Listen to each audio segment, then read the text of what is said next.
Hello, it's me. I was wondering. No. I won't do that to you. No. Today is the comeback of the ramblings. I skipped 1 week. I thought about skipping this week as well, but mostly because today is poker night, and today it will be tough because a few friends are coming over in about 2 hours already, so I will have to make this quick. Not this video because they will never be quick, but the editing and all that. And tomorrow, not quite sure when I will be in the proper condition after a little bit of scotch and a little bit of whiskey. So, why are the ramblings coming back, and in what way? Because I want to get that before I'm going to the topics. The first reason is they will come back because I like to do them and I missed doing them, even just skipping 1 week. I got a lot of positive comments of people wanting them back. Okay, not a huge amount, but considering the usual amounts, that was already good enough for me. And like I said, I wanted to get them back. And I decided one thing after thinking for a while: why am I that stupid really giving a shit about some certain comments? If I enjoy it, there are a lot of people enjoying it, and most of the comments actually aren't even negative. It's just a few dislikes. Why should I care? It's totally stupid, and I won't give a shit about the negative comments anymore, which I don't usually get anyways, but the dislikes, because what's 2 or 3 dislikes? That sometimes I even leave a dislike on a channel that I like just because I think this particular video wasn't good and all that. So this won't be happening. A few things maybe will change in time, because I'm maybe going towards something like a live hangout, maybe an hour-long thing a week, or it really depends. I will maybe switch it up sometimes, make it live, sometimes not. Maybe keep this format. I'm not quite sure yet, but I want to make some changes. And one thing that I will try to promise, trying to promise is a little bit of an odd wording, but to keep the topics a little bit more positive, because I noticed definitely over the last few weeks, especially of the odd start of this year, that a lot of comments, or I mean my comments and the topics, and are a little bit negative. People don't want to get that, and I will try to keep it a little bit more positive. A rant is something different. People like rants, but people don't like negativity so much. So I think I covered everything in about 3 minutes. Not that horrible. Let me get to topics and check my Google Keep. Oh no, sorry. I grabbed the Windows Phone. You can't do anything with Windows Phone. Burn. No. Let me quickly get to my Google Keep. And if you saw my review about the Lumia 950 and Windows, I was actually surprised that the amount of positive comments that I got on this review, because I expected a lot of bashing. I am pretty sure that the fanboys of Windows just didn't get to see this video yet or ever, and that's why it's okay. I didn't really promote it anywhere because it will stay like it is. I'm maybe not even making a cover because I don't want to spend the traction. I wanted to share this with my core. That's pretty much it, because I definitely won't share it with the Lumia Voices trial team. If they see this video, okay, that's something that I have to live with, but I already got people. That's actually funny, because the review was so negative, and I got one comment like saying so negative, and of course I said that right from the start. And he was asking for a review of the 950 XL, but the 950 is the one that was more promising to me, and I didn't really get into it. I didn't like the experience so much. It's a good phone with a halfway solid decent OS, but the 950 XL won't really change a thing. And one thing that I have to add, that I maybe didn't properly get into the review: Windows 10 got a bit of a bad negative review from me with the 950, but if something like the 850 comes, or the 650 with a much lower price tag, then I will have different conditions to review this review, because this, like I said, is a flagship, and I will review it as a flagship, which I always do, and there I have higher expectations. If the price is like half, then I wouldn't have bashed this at all, which it actually should be. But let's get into the topics. Actually, let me start with the Mate 8, because oh no, that's actually a topic. First topic is, it is on, bitch. And that was actually already over, because that was my introduction. saying that I will make the ramblings no matter what. I won't get away from them. I will try to stay a little bit more positive. I will give a shit about the negativity. I can already do that on my own. I don't need it from anyone else. What else? The next topic is Acer. They want the German channel because, like I said already on the start of this year, I wanted to get more brands on board. I asked Acer once again. I actually got a hold of their German press agency this time, and what happened? They said, which hasn't happened a lot of times, that they said they only cooperate with German channels, which I don't pretty much have. I did a few German videos, but for some reason I didn't like them so much. I don't like to hear my German accent if I try to speak the proper German and not my local dialect.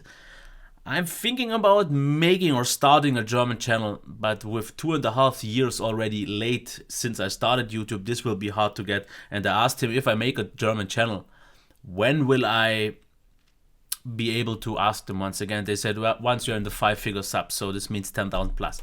Considering I needed 2.5 years to get with this channel to this point, this won't happen anytime soon. But there is something promising on the horizon. The next topic, MSI and Honor on board. Because the great thing is, I finally managed to find, which was actually quite obvious, the German press agency from MSI. What I did is I just checked for press articles and then checked which press agency released them.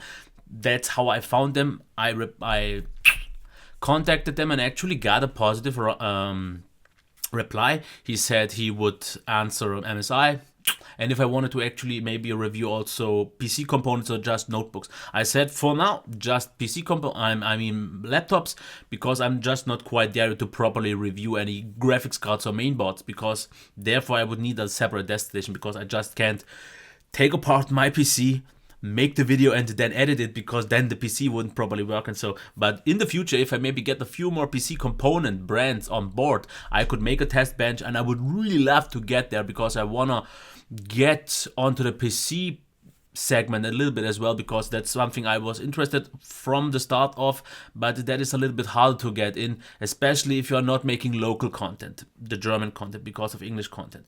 But if I will actually make the German channel, get it a little bit going with the help of the English channel in cooperation, I hope to maybe get there, because also the great thing is I finally found the press agency in Germany for Honor, which was a pain in the ass. Because why?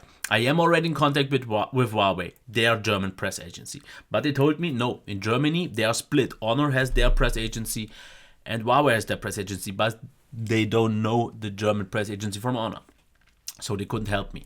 I then, a while back ago, already contacted Honor, didn't get a response. This time though I didn't, and what they gave me, they gave me the German press agency to try, which was from Huawei. I told them, yeah, but that's what they tell me they are not. So I tried it once again, but this time actually from the German press agency of Huawei, which I am already in contact, I got a different person. And by fortunate situations, she said, I think it could be this and this press agency, try them.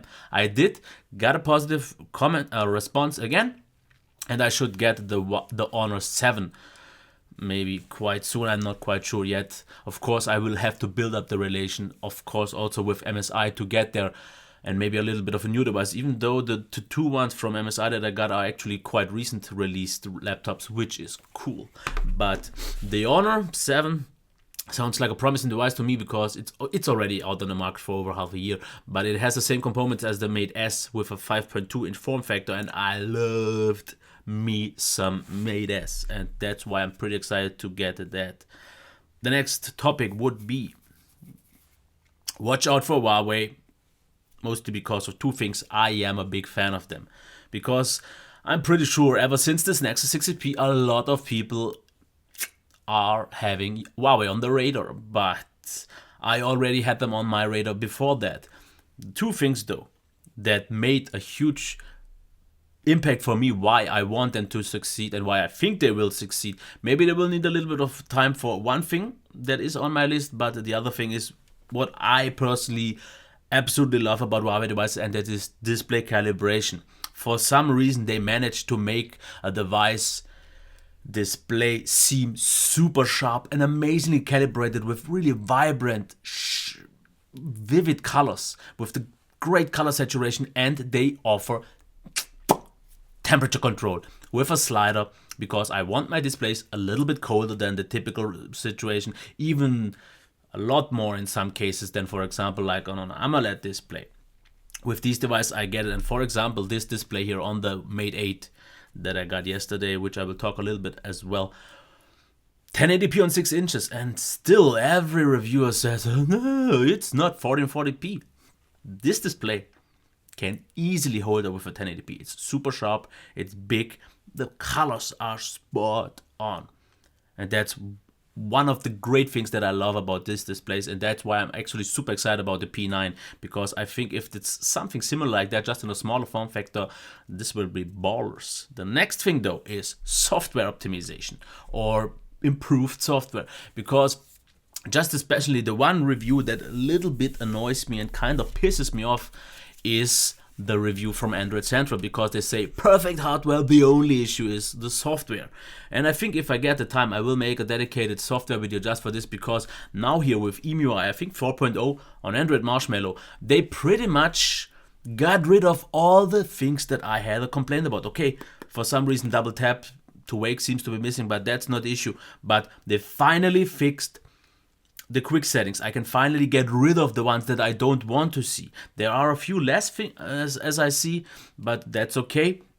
They also finally improved the recent apps menu, because now it's more like an iOS style, but not the card view anymore. I would still prefer something a little bit different maybe as well, but with this one I'm totally okay. And just so you can see what I'm actually talking about, I mean just this card slider here. So I'm absolutely fine with that, no complaints.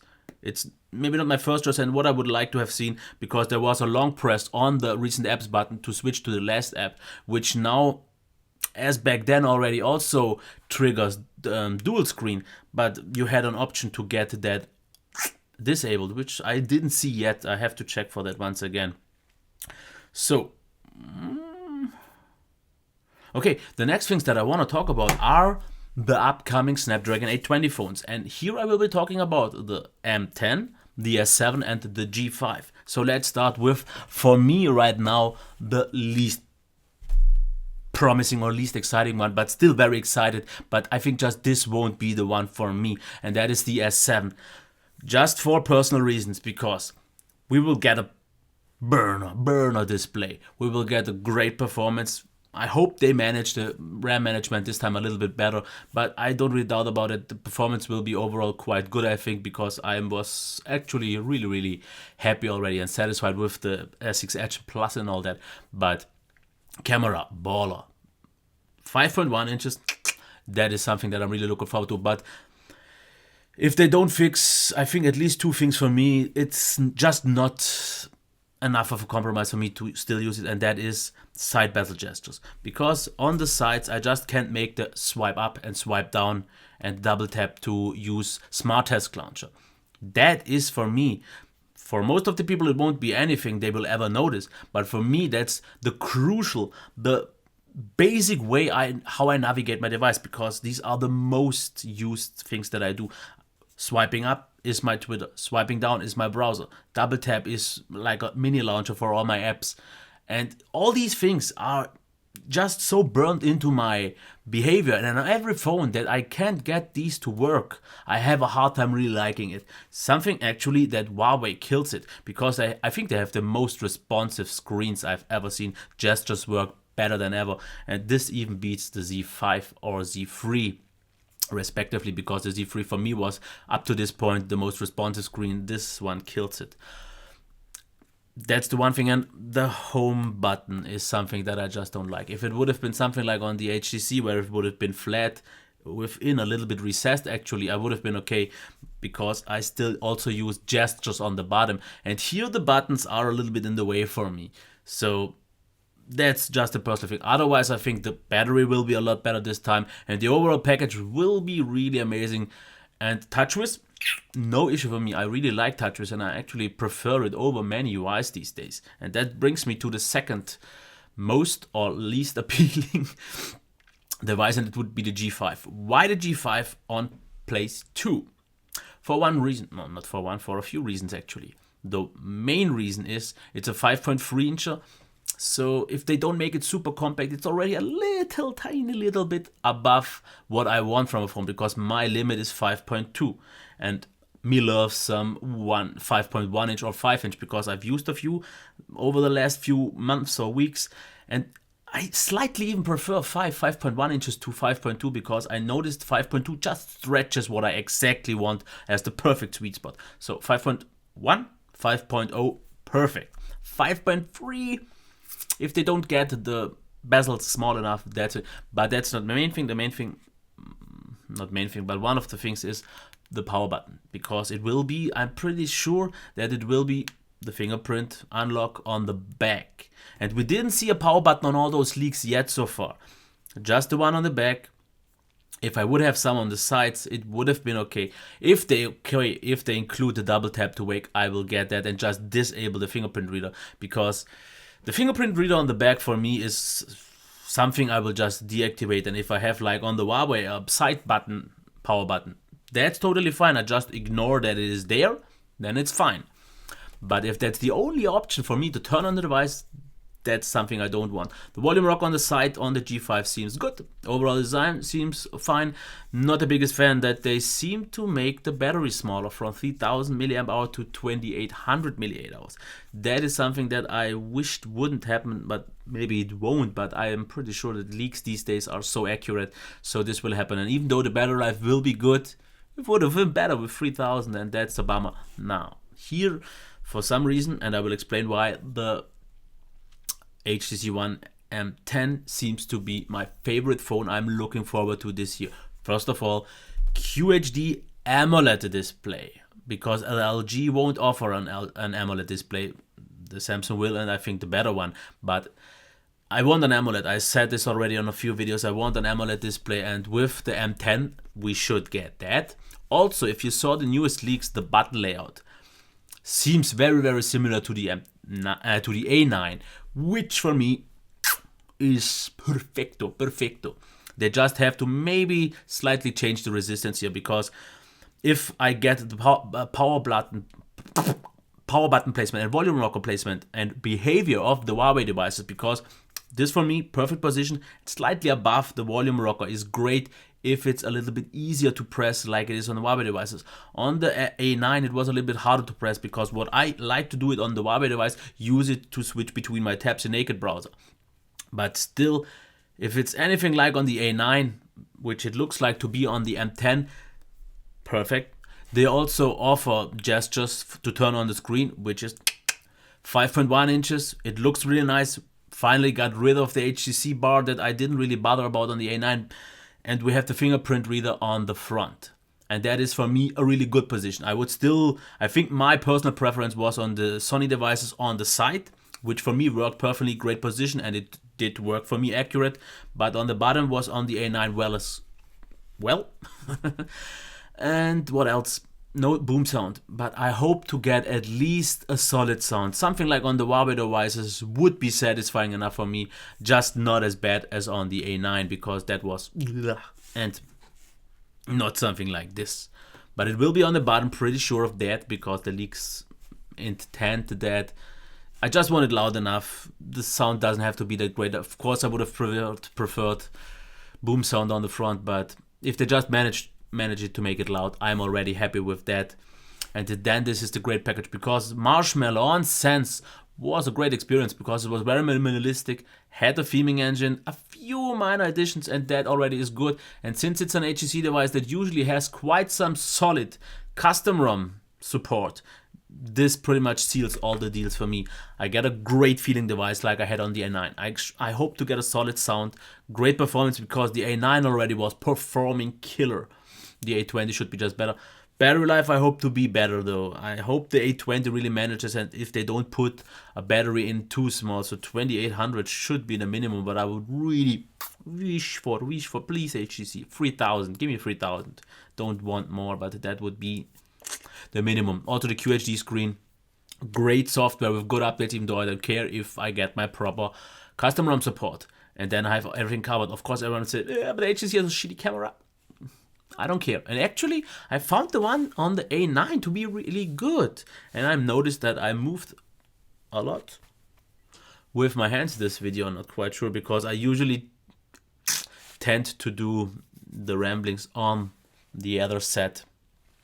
And then I'm a little bit uncomfortable because I don't like to talk so much with a desk in front of me, because I can't really relax that much. But I think I will change it.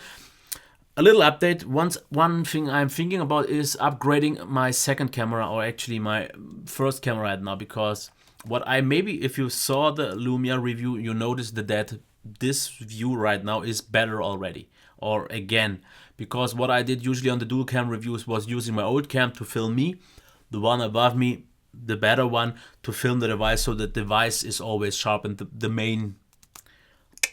main cast here in these videos. But I just didn't like so much one thing of the old camera.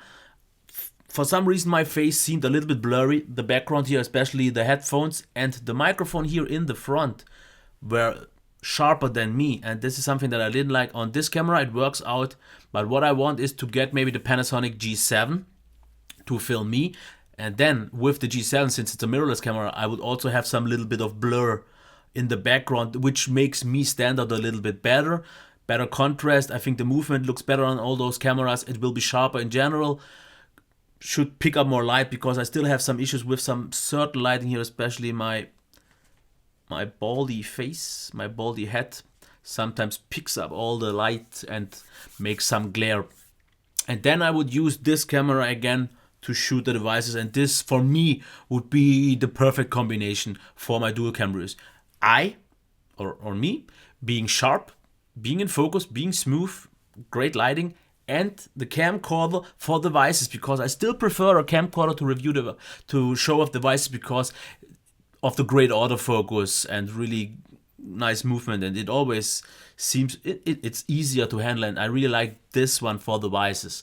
So that is something that I'm looking forward to. I saw a channel, I think it was Epos Vox, I'm not quite sure. He makes a GoFundMe raiser also for his G7 to get some funds to buy his.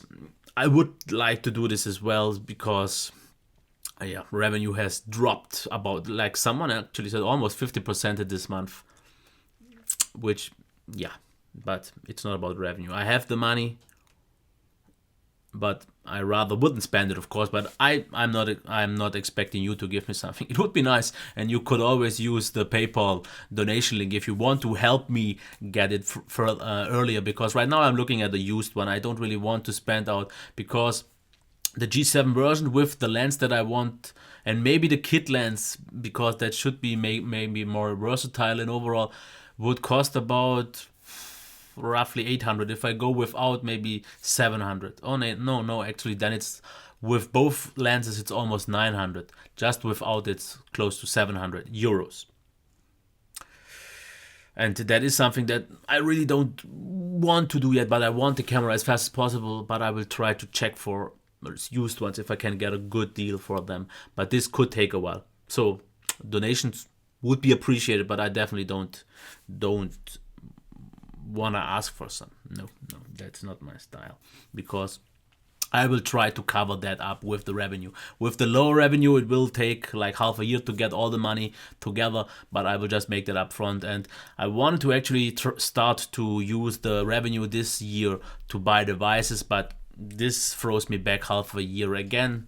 But I already spent so much on the PC, the whole room setup right now, that I don't think this little much, or it's not a little much, but this much will make a huge difference in the whole concept, because I just wanted, that's something that I want to do for myself, because everyone says the quality is okay, but if you are a YouTuber, you're always trying to improve little things, and especially the ones that are the easiest ones, because in recent times I got a few comments already again that my accent is funny, my English is bad. Someone even said, speak German, it's terrible, and I gave him the proper answer. Also, no, I didn't block him, because I wanted to see if he would answer after what I said to him. I didn't insult him, but I set him straight, and it's not an issue for me anymore. I accepted it. My English is maybe super slowly improving, but so far, if I see all the comments from all the views, from all the likes that I got, it's not even a % that has a problem with that. And if they have a problem, it's their problem. And that's what I said to him, because I don't care. I talk like I do. And yep, that's it. Because I won't go fully German. That's way too late on the train. I built up way too much already on the on the English channel. But I'm trying to make a German one as well. I have to be a little bit quick because the camera is already slowly dying. But I covered all my topics. So just once again, ramblings are back. They will stay, no matter what. Appreciate. No hate. Yes. So about half an hour of edit, 1 hour. Oh, that will be tight. I'm not quite sure if I will be managed to release this today, because 1.5 hours until my first people will arrive is a little bit tight. So I will do my best. I will edit it a little bit on the quicker note, maybe not watch everything and just get to the topics and the views to get that done. Upload it. Once again, thanks to all of the ones that did actually motivate me in the last rambling video to get back up on the horse, and it will stay.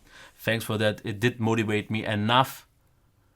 And before the camera shuts off and deletes this footage, I have to stop it. Thanks.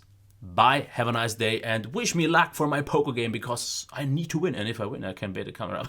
No, we are just playing around $1 or $2 every. That's not enough. Okay, bye.